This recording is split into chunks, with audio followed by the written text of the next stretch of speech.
Wondery Plus subscribers can listen to episodes of How Do You Cope early and ad-free. Join Wondery Plus in the Wondery app or on Apple Podcasts.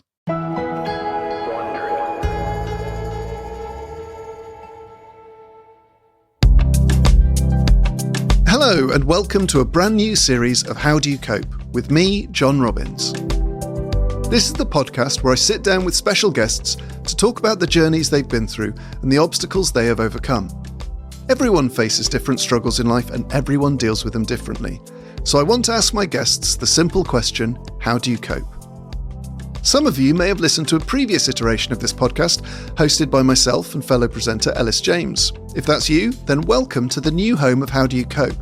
And if you're a new listener, you're also very welcome.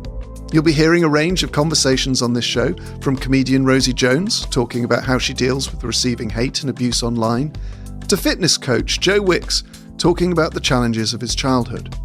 I really hope you'll be able to take something away from each of the conversations I have, whether that's a coping mechanism that you can apply to your own life, or just a thought or reflection that reframes the way you see things.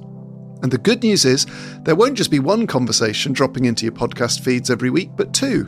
Every Thursday, my guests will be joining me again in the gratitude list to talk about the things they're grateful for. My first guest of the series is the musician Justin Hawkins. Justin is the frontman of rock band The Darkness, and their debut album, Permission to Land, featured the runaway hit I Believe in a Thing Called Love. It was released in 2003 and went straight to number 2 in the UK charts, later climbing to number 1. Before the meteoric rise of the band, Justin grew up in Lowestoft, Suffolk, with his guitar-playing brother Dan, and he was involved in music from a very young age. In the late 90s, he wrote advertising jingles for the likes of IKEA and Yahoo. Justin left the band in 2006 after a stint in rehab to address his problems with drugs and alcohol. And the band has since reunited, and they're set to release their 8th album at the end of March, Dreams on Toast. Alongside this, Justin has also become something of a star on Cameo, the app which allows you to pay your favourite celebrity to record you a personal video message. And Justin has become renowned for the care and humour he brings to his messages. In our conversation, we spoke about the part drugs and alcohol play in the music industry and in The Darkness's rise to prominence, how he had to sever ties with the band to stay sober, and the things that have helped and also not helped him.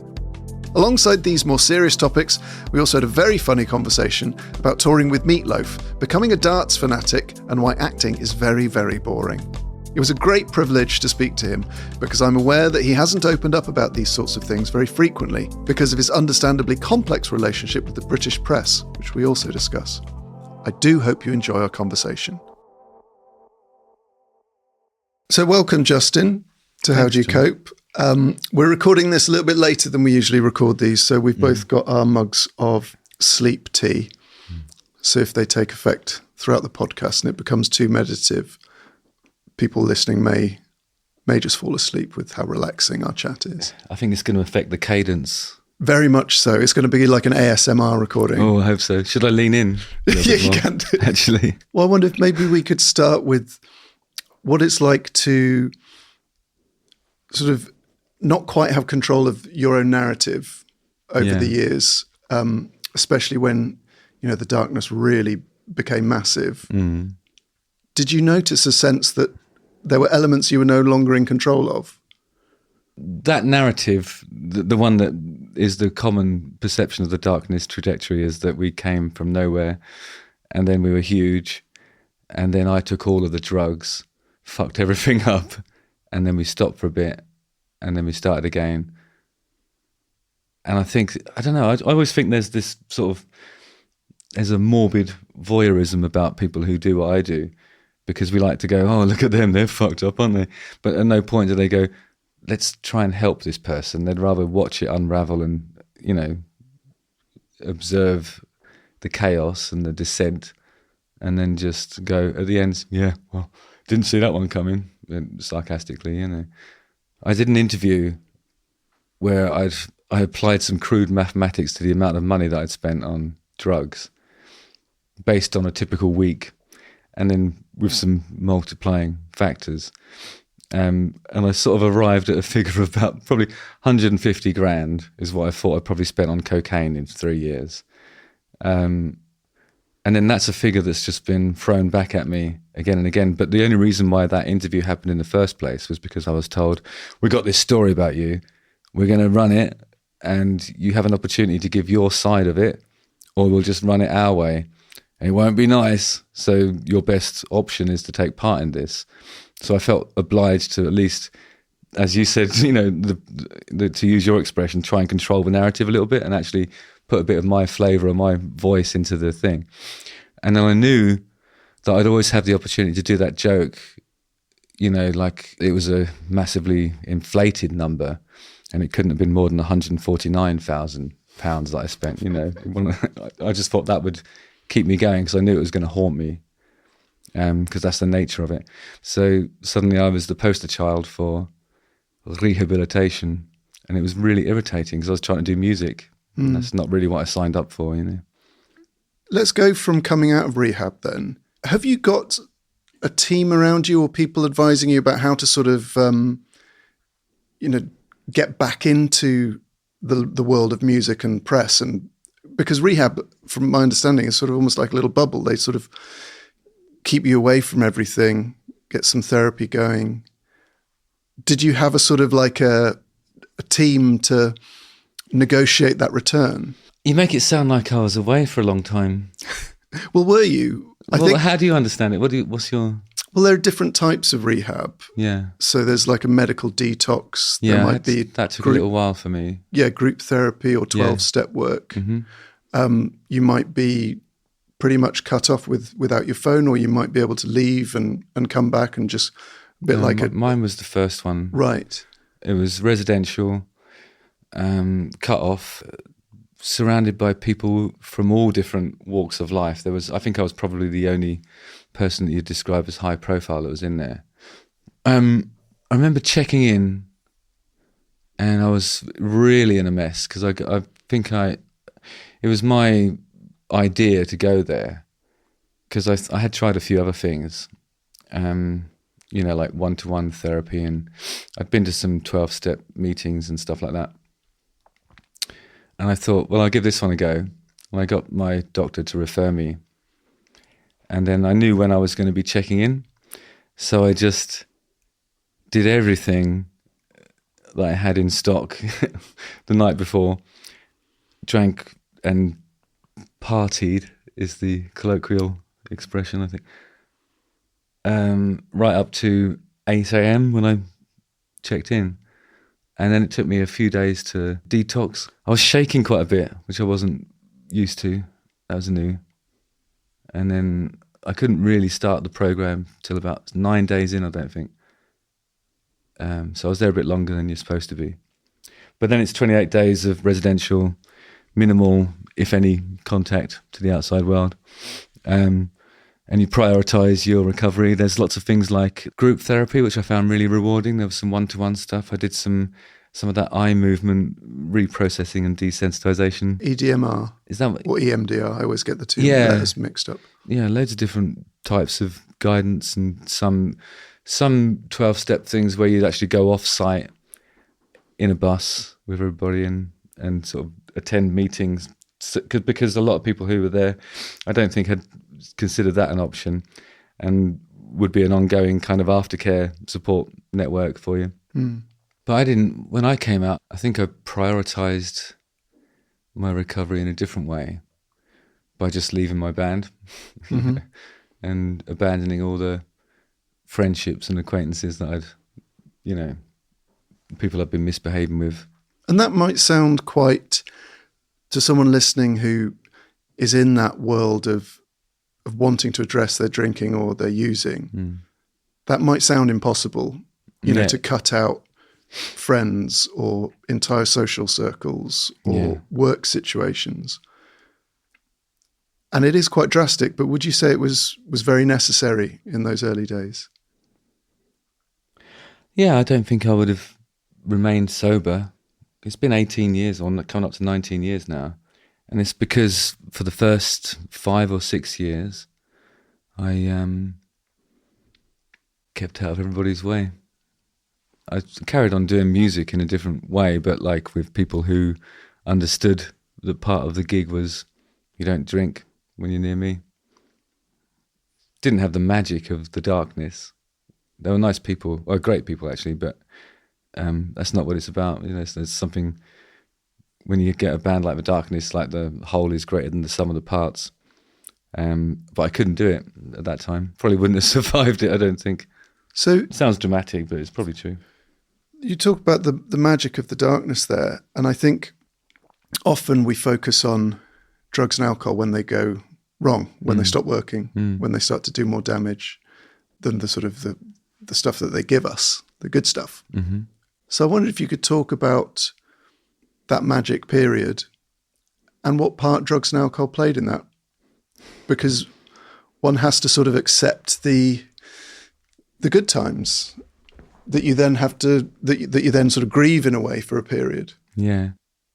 I've been a professional musician for 3 years, I think, before The Darkness started, because I was doing music for adverts and occasional bits of film scores and stuff like that.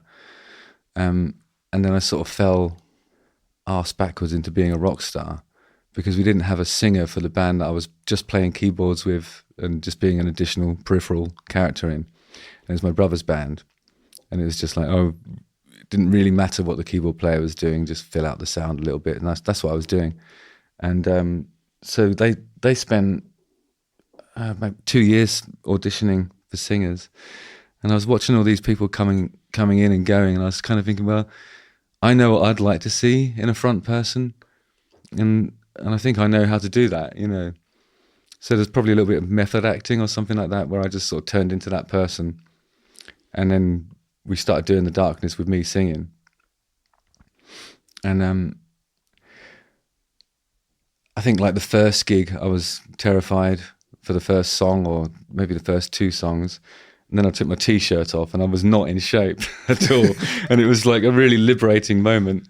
And I think I sort of, the next gig I was a bit closer to the front of the stage, and then the third gig I had my feet over the edge of the stage. And all through that stuff I was kind of not sober, but not into drugs and not partying hard or anything.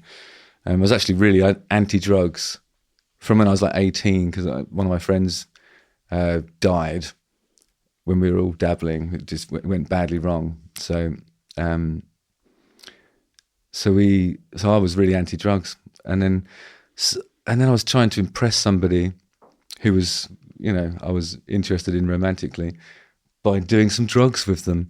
And then what I discovered was the next gig I did, I had so much confidence. It was preposterous. It was a performance-enhancing drug in those first moments of experimentation, and I really quickly started to depend on it, or just feel like it was part of my show. And it was just like, fed the character that I was becoming. It became like my main kind of source of nutrition and inspiration, and turned me into that. And as the Darkness became a sort of entity that the public were aware of, did the drugs almost give you like a sort of competitive advantage? Because the music industry and, you know, comedy was the same at that time, particularly suited to addiction. You know, those moments of high adrenaline late at night, you know, being very wired at odd times of day. So you're sort of trying to EQ your own, you know, chemical metabolism yourself. Maybe it's the same in comedy, but I think when you recognize, you know, how that roller coaster thing works on a daily basis, when you first experience that, you don't have the capacity to establish a routine, because it's all really new, and every night seems different, and every night's amazing in a different way, and you're celebrating different aspects of it in a different way, and then there's just a collective euphoria and a disbelief that you're actually able to make a living doing something that you didn't really dare to dream about, and then you're doing it, and it's like, oh yeah, we better make the most of this, you know. And that's how you do it. That's how you invariably end up doing it.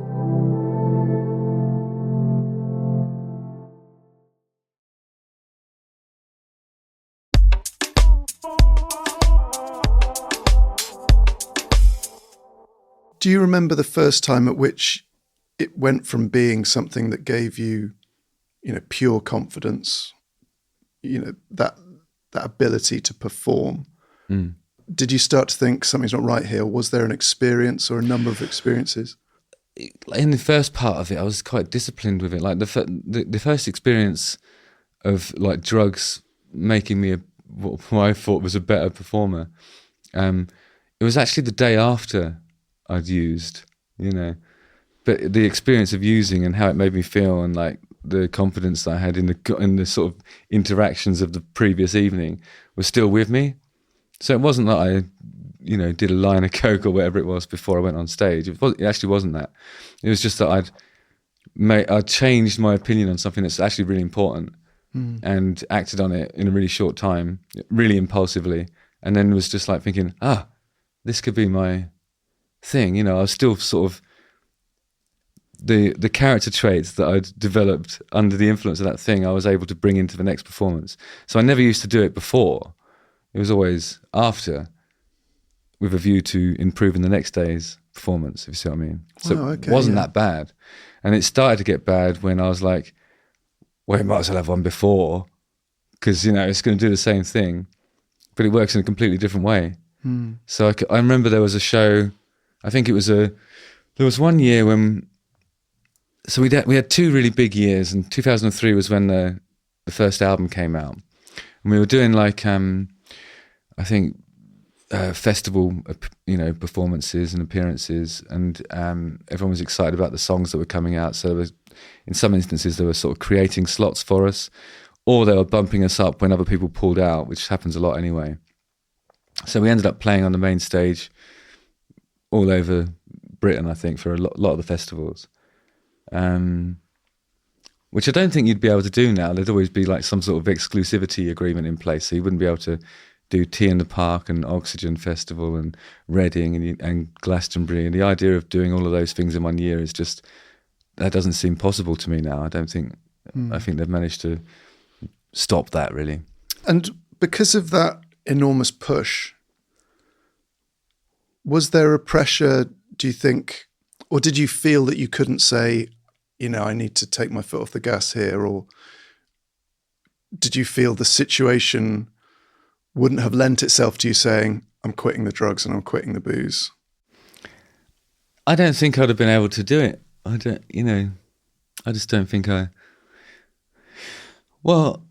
maybe I wasn't doubting my ability to white knuckle my way through it, but I came to the decision when I was in rehab that I would, quit the band for a bit, based on the fact that everything I was hearing, and I really applied myself to it. I was determined to make it work, and I'm quite an obsessive person, so if I decide to do something, then I zero in on it, and that's what happens, And everything I was hearing was, you put your recovery first, whatever that means, So I would not walk down the aisle at the supermarket which had alcohol in it, I would reluctantly delete my cocaine dealer's number from one of my burner phones, and then convince myself to do the same on the other burner phones and actually do it properly.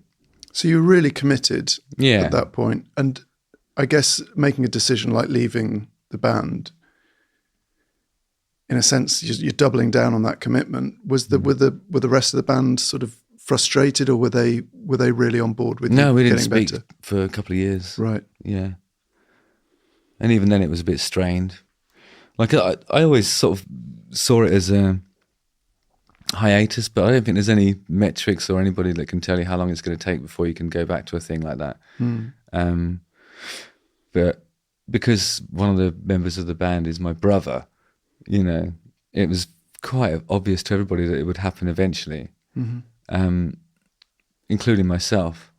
But you can't say that to somebody. I don't think I would have been able to say, okay, it's going to be 5 years, because it might not have been. It might be 10.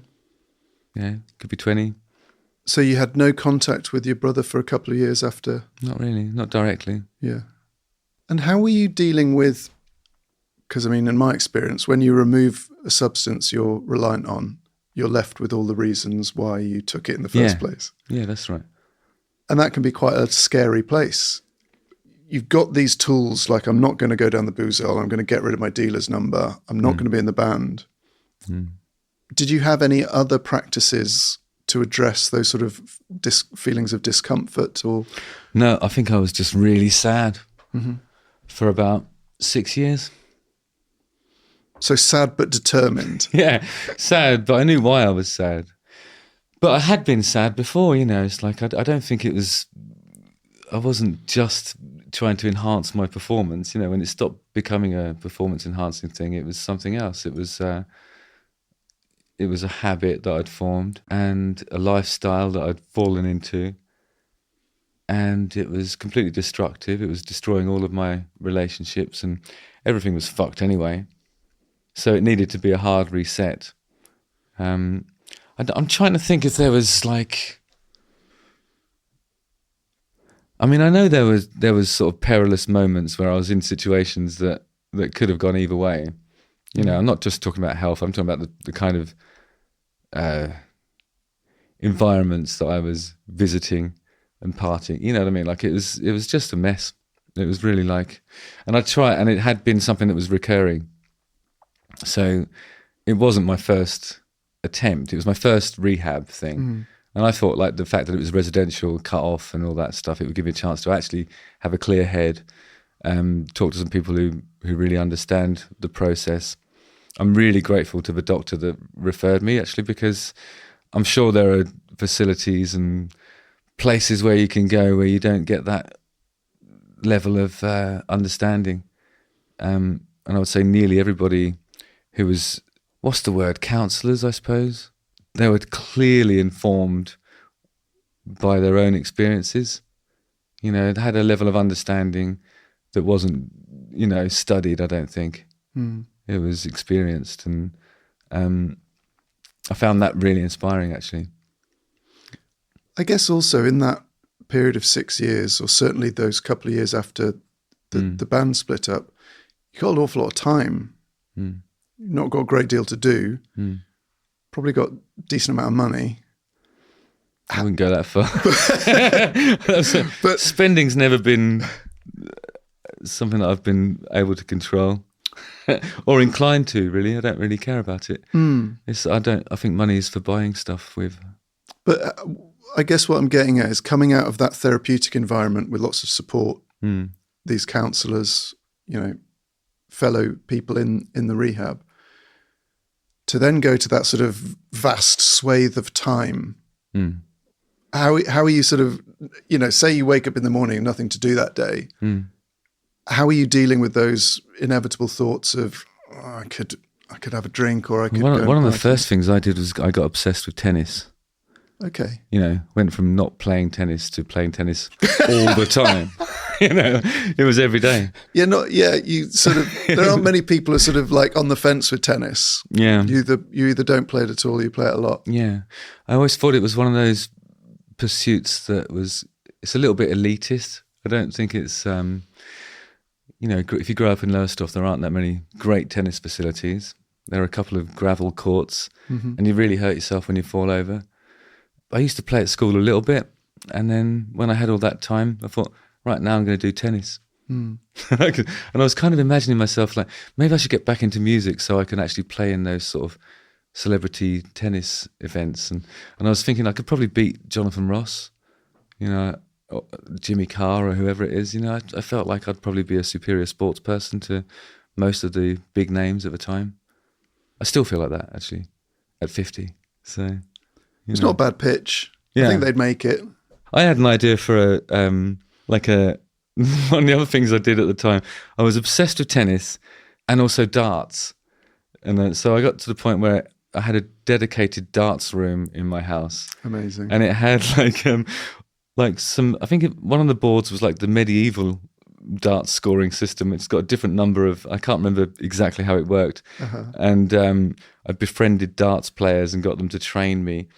And I got so obsessed with it. And I used to go to the darts all the time. And I was just like, I was trying to figure out how to get my shoulder closer to the board so that really I was just putting them in. Yeah. 'Cause I've got quite long arms, And to the point where I developed a hypermobile shoulder. And it made tennis difficult. And then I had to make a choice. Is it darts or tennis? Like all the great sports, you had to decide. That's it. I mean, eventually you do have to do that. when I pursued darts, I got to the point where I was contacting the manufacturers of the barrels and the flights. Windmill. Yeah, I had Windmill. I've forgotten the other ones. What's the other one that begins with U? Unicorn? Yeah. So I had like a signature darts barrel set. Amazing. Solid gold. which is quite soft. So they're going to get it's malleable. chipped, yeah, exactly. Which just gives you an excuse when it goes wrong. So if you're holding it too tight, and it's just, I don't know. Yeah, so that's me. I kind of pivoted into pursuing a darts career. It's so mad to think. I was on the darts team at uni, and we would have been listening to Permission to Land, playing darts, celebrating with I Believe in a Thing Called Love. Mm-hmm. And it is the theme from darts, isn't it? Yeah, darts was part of your recovery. I wouldn't even say it was part of my transference. It has nothing to do with recovery. Yeah. That was just a new addiction. Mm-hmm. What else popped up in that time? And God, it's really, I haven't thought about this for a while. So there was tennis, darts. There was time and there was opportunities and things came up. I turned down a lot of stuff that would have been worth doing and probably more in line with my former career than, pub sports.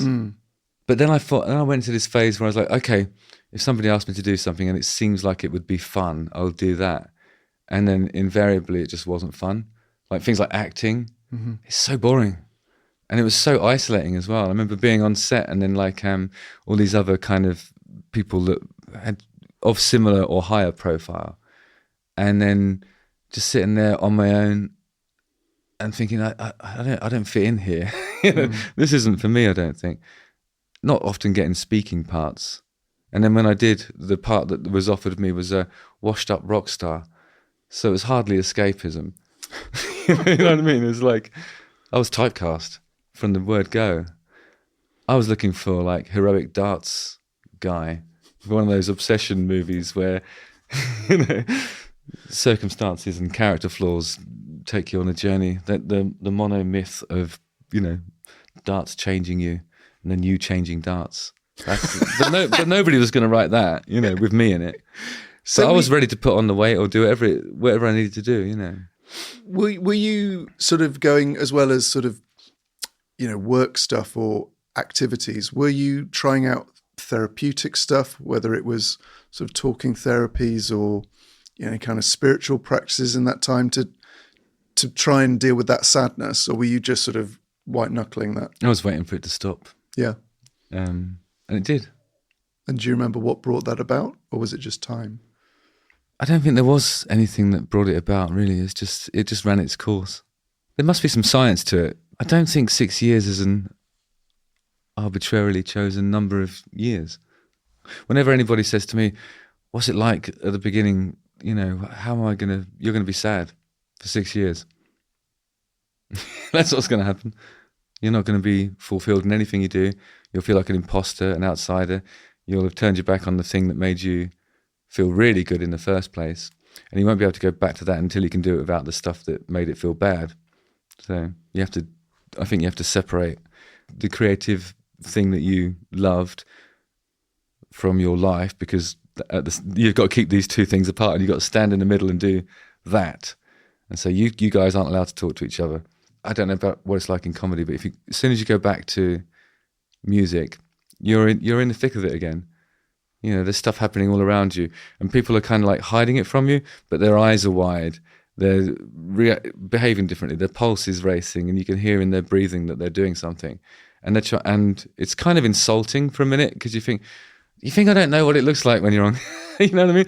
I'm the master of that. You can see it 100 miles away, whether you're using or not. And if you're not using, it's like, just be honest. It doesn't matter. I think the honesty part of it is cooler, because then the connections that you make with people who are sort of respectfully trying to keep it away from you, I'd rather they just do it. Don't worry about it.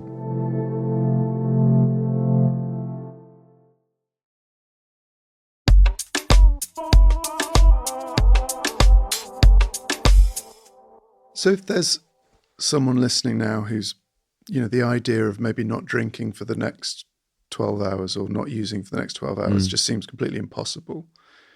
some of the things we've talked about seem to add to that impossibility, cutting out friends, you know, maybe even cutting out your career, changing environments, being sad for 6 years in your experience. Mm-hmm.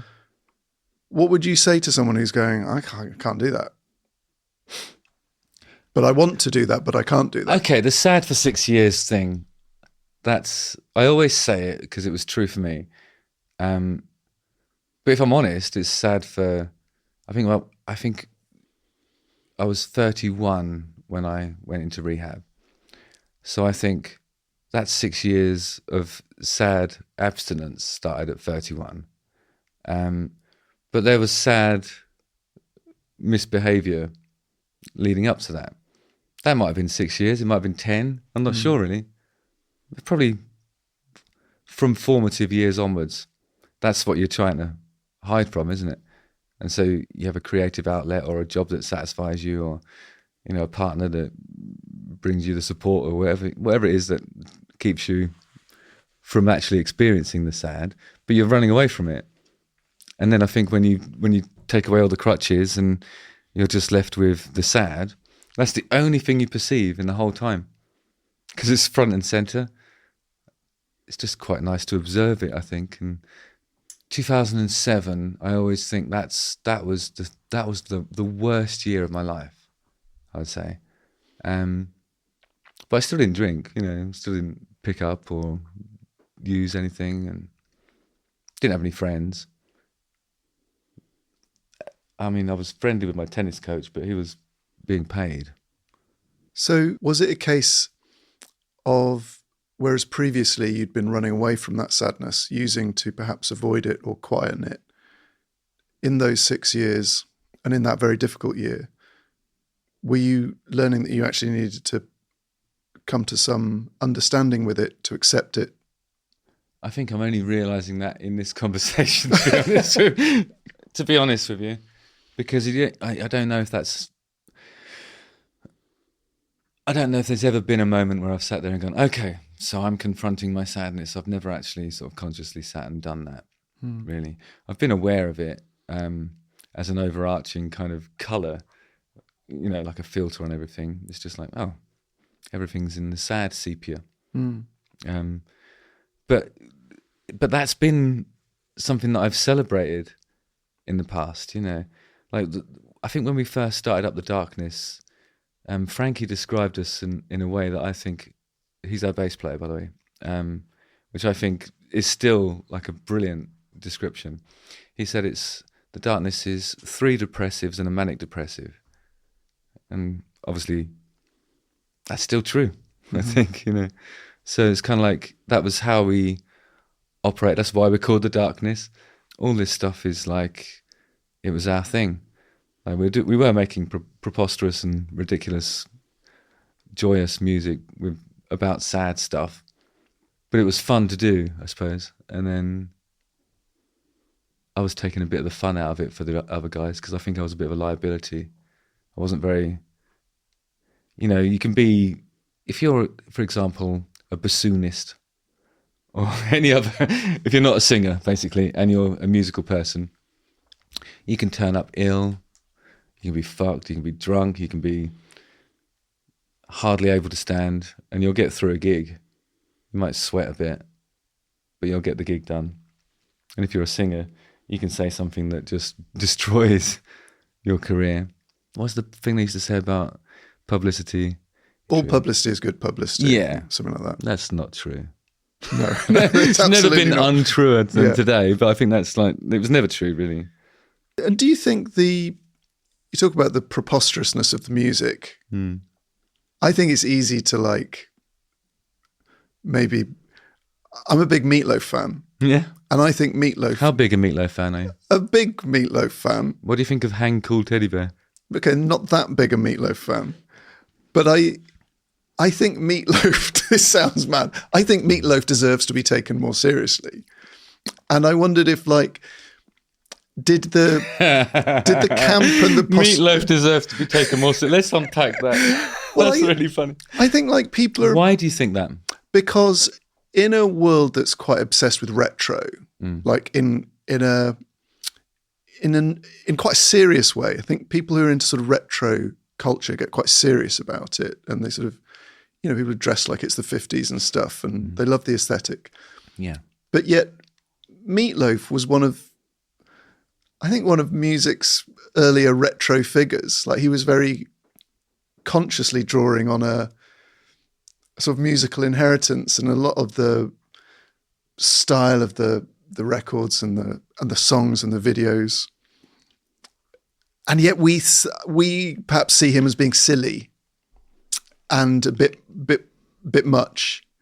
And I know he is, but I also think the songs are amazing.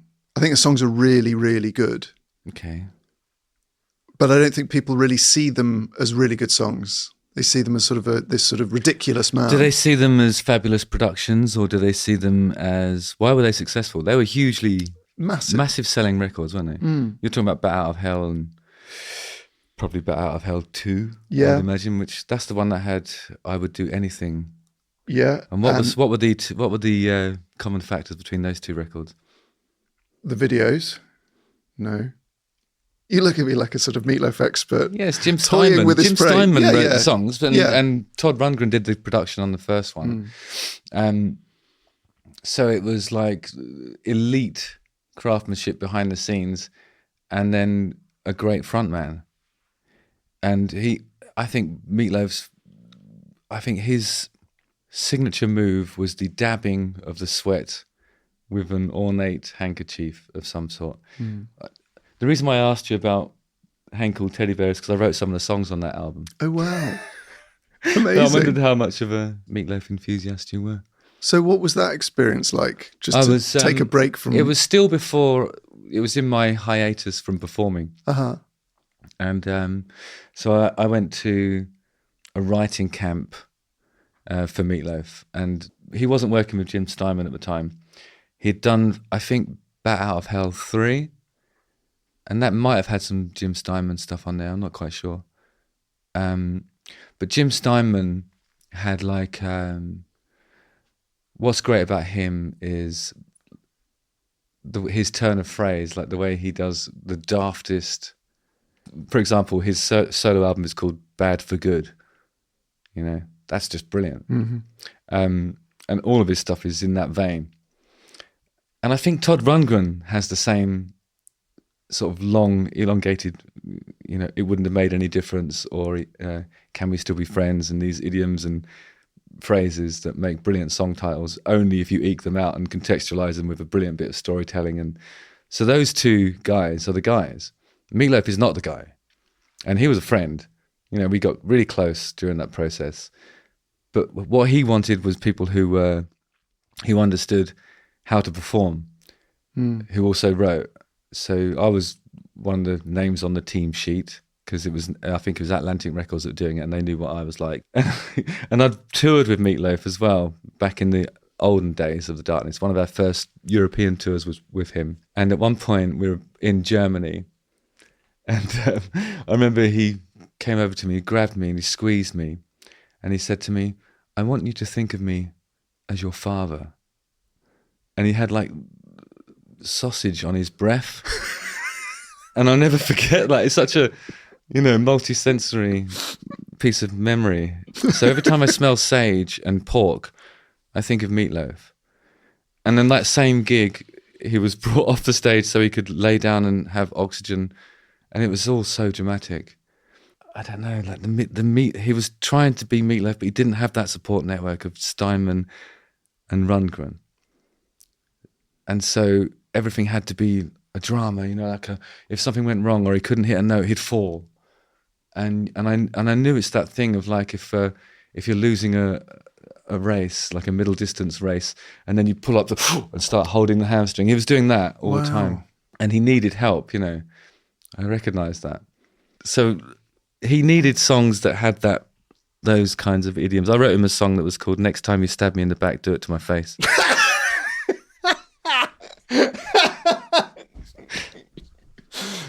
Oh my God, that's good. So is it more like, I will stop talking about Meatloaf soon, but I won't. But is it more like writing a musical, writing a Meatloaf album?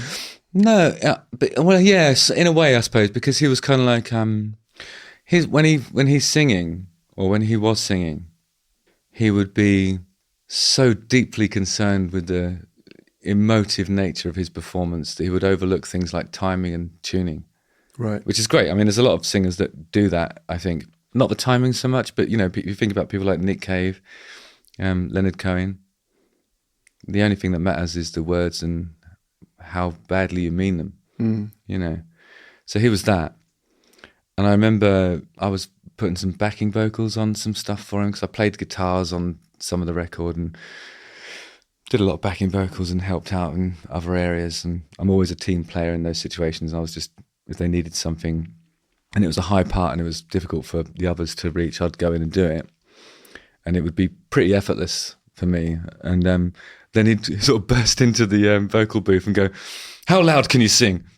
And then we'd have a "Who is the loudest singer" contest. But the note that he sang bore no resemblance to the one that I'd sung as an example of how loud I can sing. Mm-hmm. It was somewhere completely different, and it was just him roaring into my face as a, like, "I'm the boss here because my voice is louder than yours" kind of thing. I was like, yeah, that's fine.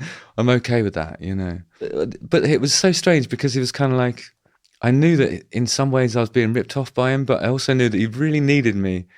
And because sometimes he would come to England and he did this thing called rockstar to opera star, like one of these TV format transitioning things. And he wouldn't do it without me in the audience. I was like a spirit animal. He'd phone me up in the middle of the night and just ask me really stupid stuff, and I was just, I don't know. So in my, like, after, like, that was about 3 years into my sobriety, I was Meatloaf's support animal. Wow, what a responsibility. It was a lot. You've described sobriety as less like recovery and more like rebirth. I wonder what are some of the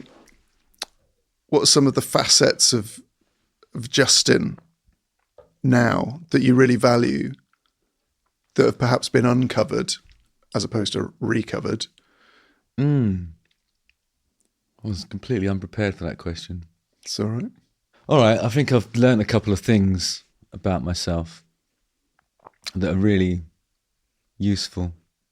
Like, I think in the olden days I was super reactive to just about everything. If somebody said something mean about me in the press, I'd be like, fuck that guy, I'm going to say something even meaner back. And part of it was like, because I knew how fun it was when I was growing up and I was watching, Bros versus Wet, Wet, Wet, or Oasis versus Blur and all those things. I used to think those kinds of rivalries were really helpful to make people excited about guitar music and or music in general. And all that's sort of gone away. And people are just nice to each other. And I've realised that I think I'm really good at being nice. And I had no idea that was the case before. I always thought I was like, I thought I was completely reactive, combative. I'm used to getting beaten up in pubs and stuff like that. And I thought, like, I didn't think I had it in me, but I can be nice to people. And sometimes when people are really, really mean to me, I'm able to not forgive them, still have a searing hatred towards them, but I'm able to behave like I'm above it. When really what I've done is I've just rejected everything they say because they don't matter to me in the slightest. Like, none of it matters. Like, I have a complete, it's almost like a nihilism, but it's like a really handy one to have. I don't feel offended by anything. I don't value anybody's opinion on anything whatsoever. And I don't know whether that's to do with recovery or rebirth or transformation or whatever it is. So do you feel things are a bit more sort of right-sized? Like you have a gap between something happening and you reacting to it? For me, it was like, it was all about rejection, you know. In the early part of the band's career, I think people were dismissing us as a joke because we weren't playing very fashionable music. We were playing the music that we cared about because we grew up listening to it and we loved it. And all that stuff's bawdy and it has like comedic elements in the lyrics and stuff. I mean, if you look at AC/DC and Queen, which are our two main influences, The guy from AC/DC has been wearing a school uniform since 1972. That's ridiculous. They're not real rock like AC/DC. You know what I mean? Like that's a guy in a school uniform running around doing the Dying Fly. They have props like an enormous bell and a train and, inflatable women and stuff like that. It's like, why are people expecting us to take rock seriously when it shouldn't be?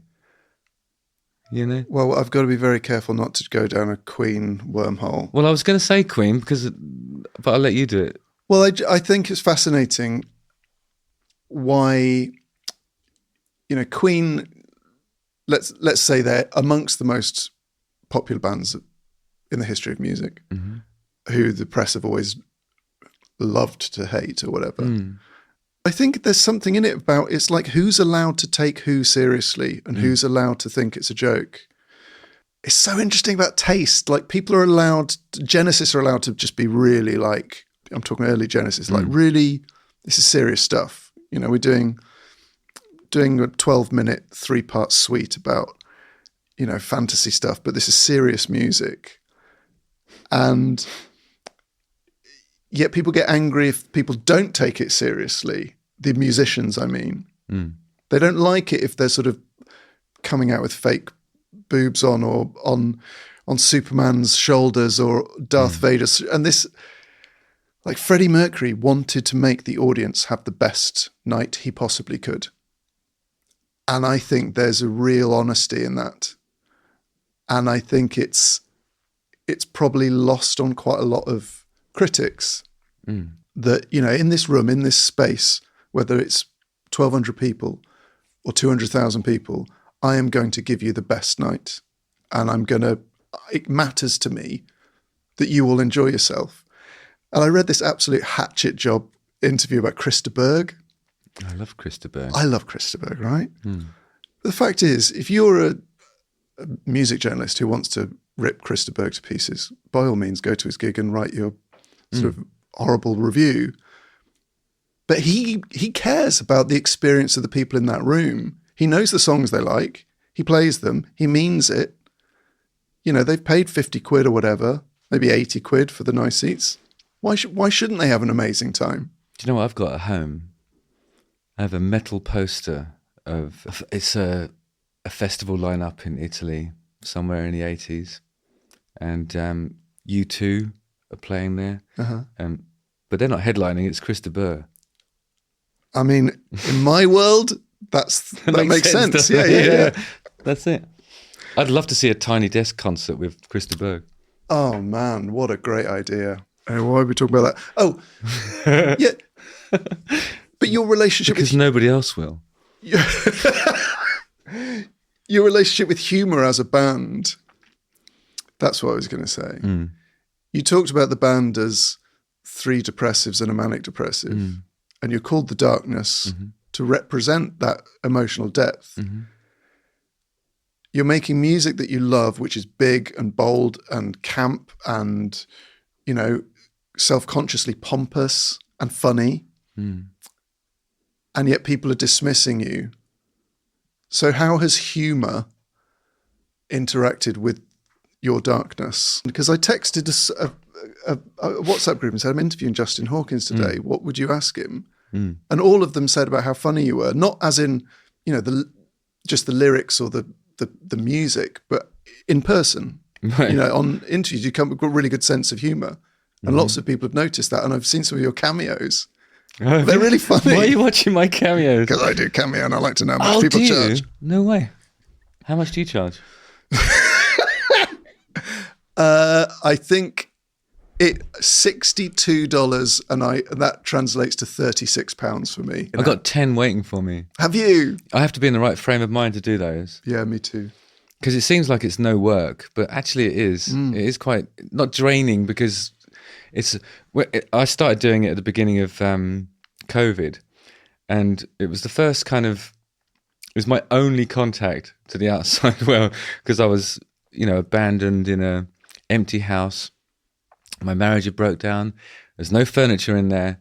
I had it on the market, And then I was touring in Australia. COVID started up and Australia was shutting down. We already knew we couldn't finish the tour because there were supposed to be 2 shows in New Zealand, and New Zealand was closed. They declared it a state of emergency in America. So we're like, okay, I've got to choose which country to go back to and spend this indefinite sort of pandemic time. And I chose Switzerland because that's where my daughter is. But my only option was to be in an empty house, which, as luck would have it, the heating system had broken and it was empty because of the marriage stuff. And so I started doing Cameo because it was like, I need some money. I've got like 2 households to support, no touring, I don't know how long this is going to go for. So I sort of reluctantly did it. And the first Cameo I did it for like $1 or whatever the minimum was. And the first few were like that. And I just couldn't believe that anybody would pay for it. And then it went up to $20. And then I said something in a Cameo that made it into a newspaper. And I was like, fuck, Really? People are actually looking at this. Yeah, because I'd had an incident because it's vulgar to admit this, but there's a pool at the house. It might have been empty, but there was a pool. And I was trying to sort of get it going, something to do in those, isolated summer months. And I was fixing what I thought was just like there was this, I didn't understand what any of that stuff was doing, and this liquid was dripping out, so I just tightened it up, and it turned out to be some sort of really horrible acid. And then I rubbed my hands on my shorts, and then my shorts melted and stuck to my legs. And then so I was talking about that in my Cameo, and then next thing it's in the Daily Mail. So it's like even in isolation, just trying to make 20 quid. Was it like Hawkins charges fan to moan about swimming pool in lockdown? That would have been a better headline. No, because because it was a Cameo, I was just bullshitting, and I was going, ended up in hospital because my legs are glued together or something. One of them turned blue, that kind of stuff. And then I had my mum phoning me and saying, "Are your legs okay? What colour are they?" It's nice to have that connection. Exactly. So then I started taking it seriously and being careful about the things I was saying. I learned how to play the birthday song in the key of A, and I don't think anybody else has the courage to do that. Everyone's just like, C. It's so boring. Whenever you hear people, I put lots of flourishes, and I put a 9 and a diminished in it, and it's just, now I'm like the ancient master of the birthday song. It's beautiful. Amazing. It really is. And I do some other stuff, like this is a great advert for it, actually. So, and they're only 75 quid a go. So. But it's been brilliant. It's paid my alimony, got my heating system fixed. When did you start doing Cameo? Exactly the same, start of lockdown. Yeah. I'd thought about it for a while, and I was a bit like, oh, people will think this is grim. And then I thought, well, my job's gone. Literally overnight. I was lucky that we still had the radio show, but we were recording remotely from, messing around with Zooms and microphones before we knew what those things were. Yeah. I thought, well, if it's going to be $27 a time, if people want it, I'll do them really well. So mine are like 3 or 4 minutes. Mm-hmm. Are they? Yeah. And you see these wrestlers charging like $499 for a 30-second clip. And you think, but the very best Cameo that I've ever seen is the Vince Neil. Have you seen that one? No. It's fucking brilliant. He's like, his was 400. Mm-hmm. I think at the time it was the maximum you could charge. Right. And he's framed it really bad. He's got like aviators on. I think he's in Vegas somewhere on an upper floor of a casino hotel, and he's completely drunk and he's looking at it like this. You see him like trying to focus on the message that he's going, hey, but brother, do some really uplifting stuff and birthday, shout at the devil, see you later, like burping all the way through it. It's just amazing. And it's like, if I paid 400 quid and I got that, I would be the happiest guy. Yeah. And I realized when I saw that one, it was kind of like, that's what this is, because it doesn't matter how shit it is. It's a personalized message from Vince Neil. Yeah. And he's fucked. It's awesome. It's really, really cool. Really cool. I wonder, like, maybe just to sort of round things off, what stuff are you really looking forward to doing with your sober years ahead of you the next few years? You've got a new album coming out this year, very soon, in fact. When's it out? I think it's March the 28th. But are you going? You're going to love the album, actually. There's a song that you need to listen out for called "Hot on My Tail," because if you're a Queen enthusiast, you'll recognise that there are a few bands that can do like that sort of country, folky, supernaturally 39 type thing. Yeah. And we've got a song that does that. Ooh. And it took us a while to figure it out, and it's got a really outrageously ambitious vocal arrangement on it. It's got about 400 vocal parts. I mean, some of them are in unison, but it is vast. 12 string? There's probably a 12 string on there, but it's a country song, kind of. So are you going to tour that? You're touring that album? Yeah, I don't know if we'll play the whole record, but it's difficult to leave stuff out because we spent, I think it might be 2.5 years writing it and really going into detail. Which ones have you heard so far? You've heard The Longest Kiss. The 3 that are on Spotify. Okay, so you've heard I Hate Myself. Yep. There's no fat on that writing. It's a song called I Hate Myself that if you didn't speak English, you would not think was called I Hate Myself. Right. Yeah. I know that's it makes a pretty sound. Yeah. But it's a really sad, remorseful absolutely. But it's song of self-loathing. And it's in very colourful clothing. And it's real, you know. So do you have the tour in terms of like a sober tour structure? Do you have that all mapped out now? Is that quite... Yeah, the coconut water and the ginger shots goes at one end of a table and the real ale is at the other end. And I'm not allowed at the other end of the table. And we've been working really hard for the last... when did we come back? It's been 14 years of this now. So the second stint's lasted longer than the first. And it's starting to build again. And I think it's longevity and the fact that we're still doing it just counts for something. The venues are getting bigger. The touring party's getting bigger. There's more buses and trucks involved. So there's even a possibility I might have my own dressing room, which would make life a lot easier. But I think I was getting at that at the beginning of this, like the structure of a show day. Those are the only days when I have any sort of routine in my life. So the touring existence is great because I know when I'm going to wake up, I know what I'm going to drink, I know what I'm going to eat, I know when I'm going to work out, I know when I have to sing, and I know what I have to do to sleep. And everything's just, every day is the same. It sounds like a horrendous nightmare. But is it nice after the difficulty of breaking up the band and going through those couple of years where you sort of lost direct contact with the band members and with your brother to come back and go, this is why? Because this will probably last longer than it would have done if we'd carried on in that vein. No, I think it was difficult from the beginning because I think we were so precious about it not falling apart again that we became very conflict shy. Right. And it meant that like the writing that we were doing was apologetic to, not just outwardly, but to each other. And it's like, okay, I like that bit too.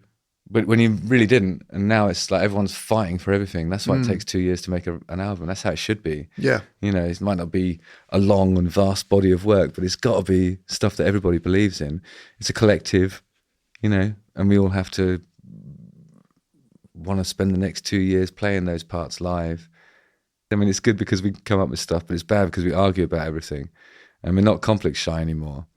So it's a scrap. And it's a process. And then by the end of it, me and my brother just look at each other and we say, we're never doing this again. We're never doing this again. And that's how you know you got a good record.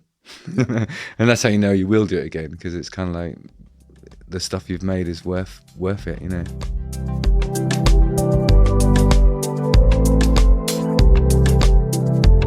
There you have it, my conversation with Justin Hawkins there, and I do hope you found that useful. It might not have come across on the audio, but I could see as the conversation went on, Justin sort of physically relaxed into it, and I was so appreciative of him to share some stories and experiences that he'd not spoken about before. And it was also interesting to speak to someone whose coping mechanism hasn't always been particularly structured affair. Like, I think one of his main coping mechanisms was actually just time. And perhaps I should have thought of that to ask him about. But anyway, some of these things come to you afterwards.